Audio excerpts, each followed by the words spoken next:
What's up, everyone? Welcome back to Midwest DBS. I know it's been a week since we last did a deck. Been kind of busy recently, but we're going to go over another deck. So if you like what we're doing, comment, like, subscribe, all the good stuff. So I didn't play the deck, but my buddy played it. It's a good old Hatchiac.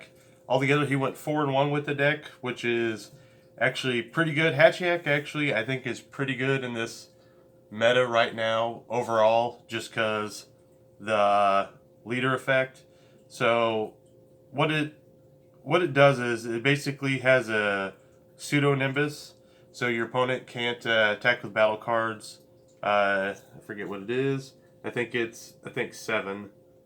It just costs 7 or less, other than the card they just attacked with for the duration of turn. So a lot of times they can just swing with the battle card, swing at the leader, swing at the Unison.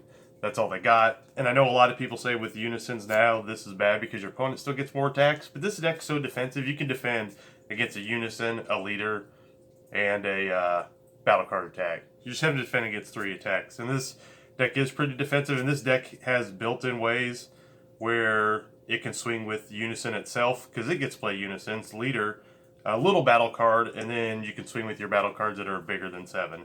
So the way this leader works, it can't attack on the front side. Put 1 underneath, put 1 in drop, put 1 in hand. Once you have 3 underneath, you can awaken, just draw a card. And then on this side, when this card attacks, you get to draw a card. It still has the same effect. It also gets 5k additional power during the turn. So a lot of times how you're winning is if you're shutting down their stuff, the difference is your leader's a 20k on attack and theirs is a 15k. So you just grind out slow advantage this way. So we're going to go through our Unisons real quick. We play 1 Toa.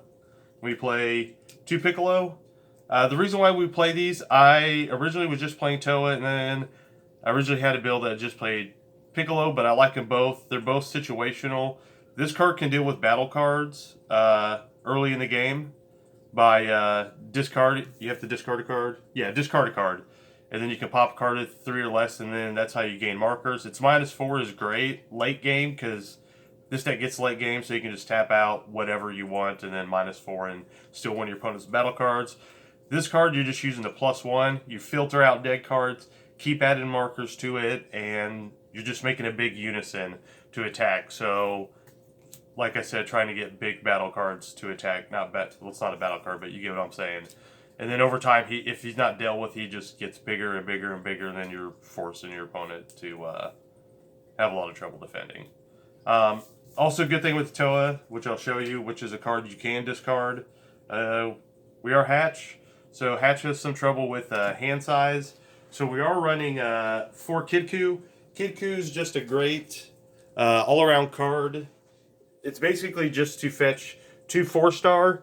Now, originally in the original Hatch build, when we had to run 50 cards, this is 55 cards. I wanted it below 60, but a little more. I would run 4 and 3, but now, just because you didn't want them all get stuck into your life, but now that you run more cards, you actually run a less likely chance of them getting stuck in life, and never had an issue finding the 2. And also, like the 4-star is a card you can discard to, yep. Choose up to 1. Choose a card in your hand, discard. Yep. This you can discard to this, start popping your opponent's cards and getting it back with Kidku. So just a nice, another little trick. Also, this is good early in the game. A lot of times you're using this to defend your leader. Just keep your life total high. Later in the game, as he's flipped, you're basically swinging with the 20k, comboing this, making a 25k, using Kidku to get it back. And then so you just keep swinging with 25k leader. Since we are running the skill list, we do run 1 of those, just a 30k beater we can fetch out, so still good. Now we're going to go into some of our negates. We run Power Burst. 4 Power Burst is still great. You're in black, it's just a great negate to run. We also run 2 max power Kamehameha. It can basically warp a card off your opponent's field, or it can use it as a gate, and then you can move cards to buy it back to your hand. Now the thing is, the turn you buy that back to your hand, you can't use it again that turn, but you can use it again. You can use it the following turn. We're also using 4 Son Goku, making an entrance, because we are running this, which this Xeno evolves on top of it for 1. And what this does, this gives you a double strike, and also if you happen to overwhelm early, it'll put cards back from your overwhelm into your drop, just allowing you to fuel more overwhelms. And we don't run too many overwhelms, but sometimes you can get caught doing that.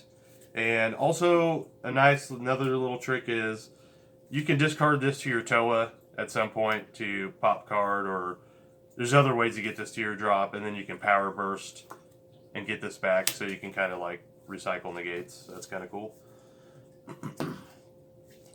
Still more in the defensive package. We play 3 this Kai blocker. It's good because it comes in and replaces itself, so draws a card, lets you see more in your deck. We also play 3 the Dr. Lychee, or however you say it. You're never doing this for 3, you're always doing it for the 2, but there's a lot of ways to get this in your drop besides. I mean, you can combo it off defensively to get in your drop, but there's tons of other ways to do it in this deck. And when he comes into play, you spend 2, and then you mill your top 2. So, and it's just a blocker, because we play in blocks. Now we play 2 Deborah counterplay. Against decks you know that run Cell Xeno, this deck does get to filter through and see a lot of cards, and it's pretty defensive, so a lot of times Cell Xeno's not coming down until a little bit later.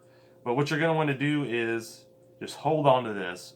For really big boss monster cards that have like crazy on play, like Cell Xeno rips your hand, you want to save this for that card, because it's basically your only out for that card. I mean, that's the main reason why we play it, but functionally it can do a lot more against a lot of other cards. We are running 2 of these. Black Leader just helps you see more cards. You obviously, everyone knows, but you pay the 1, and then at the end of your turn, you take this from your drop to your warp. Then at the end of your turn, you discard a card to draw 2 more, see more. So we are running Lord Slug, Ghostly Warrior. This is some of our free removal, because essentially with his activate main, you get to basically play him for free, and then you can swing with him, and then you can remove him to get rid of an opponent's card. So I still like. I mean, it doesn't ignore barrier, but who cares? It's good. You just play it.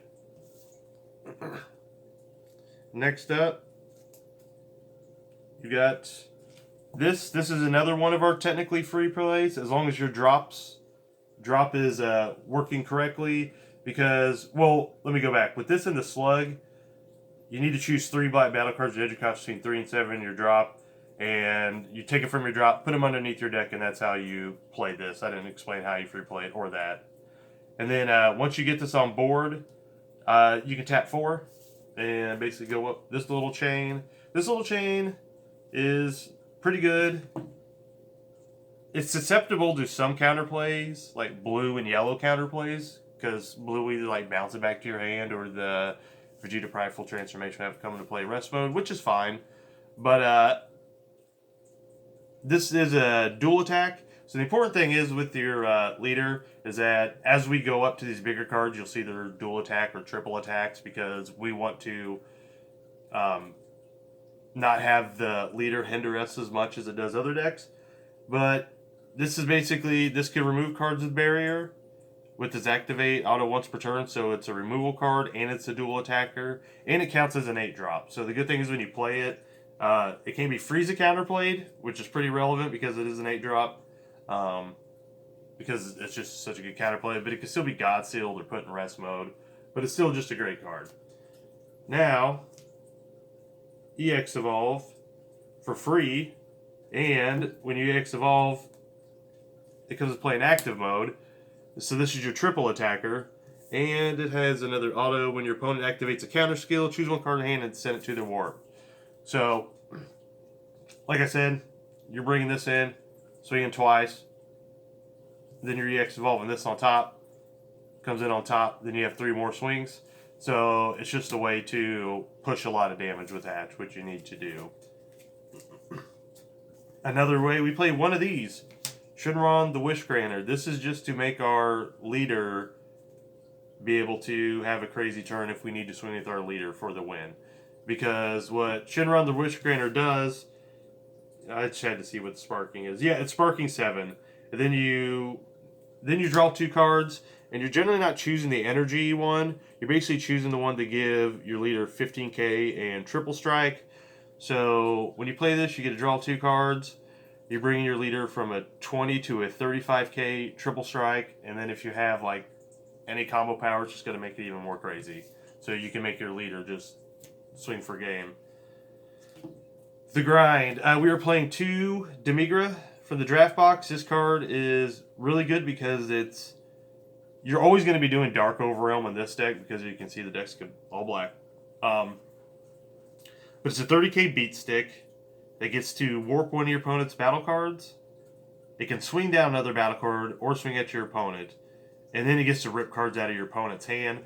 So Hatchiack's already playing an Attrition game, and over time, if this lands and you can keep it out to swing just for a couple turns, even if they kill it, as long as it's out there doing its job for a turn or two, you're going to just gain advantage.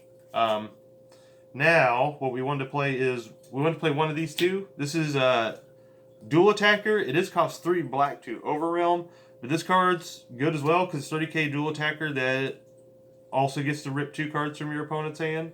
So just played as a 1-of, but another for the Attrition game. One Fu, the Dark Banisher. Once again, it's triple attack. It's Overrealm for 4. And whenever your opponent activates a skill, that means they negate, they block. Anytime they do words. Activated skills basically do words on their cards. They have to discard a card to do so. So, really good. In case we have to close the game fast, we did play Beyond Darkness Demigra SCR. You could play, the Kai, which is really good, which could be a board clear and really defensive. You could also play Black Smoke Dragon, which is also more of a defensive SCR. But in Hatchhyack, I wanted to play this just because, main reason why, if you need a way to close out a game a lot quicker, because this deck could technically go to time, you want this because it's a 40k triple strike that rips your opponent's hand, and it just closes games a lot quicker than the other ones. Last but not least, our super combos are pretty simple.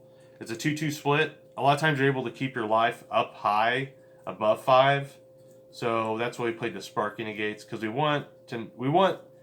not negates, super combos. We wanted a super combos you could use, even if you kept your life total above. But we also, the power level of this is just too good not to run.